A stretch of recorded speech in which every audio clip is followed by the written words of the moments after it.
Hey guys, we are at station number 12. So the station is based on Romans 6, verses 1 through 14. And this is found in the Message version of the Bible.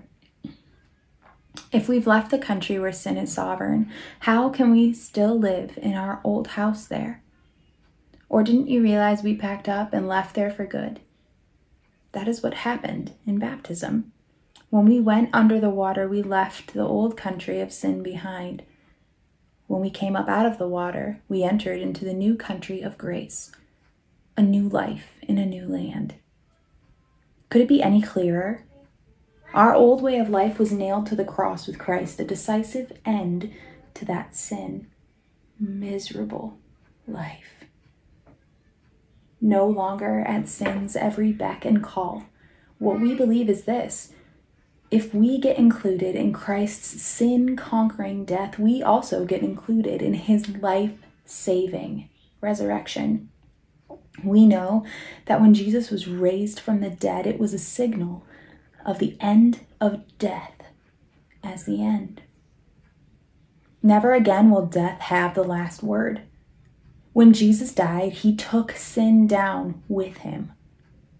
But alive, he brings God down to us. From now on, think of it this way. Sin speaks a dead language that means nothing to you. God speaks your mother tongue, and you hang on to every word.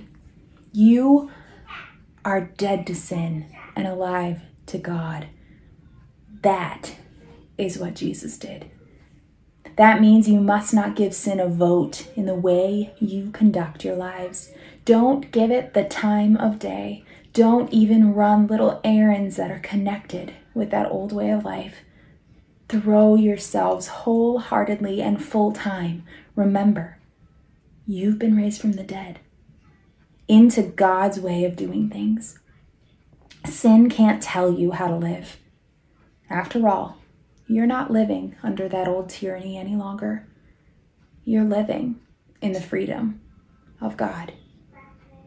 And now we're going to take the candle that we extinguished at the very beginning of this experience together, and we're going to relight it as a symbol of the life that we receive from Christ, because we are dead to sin.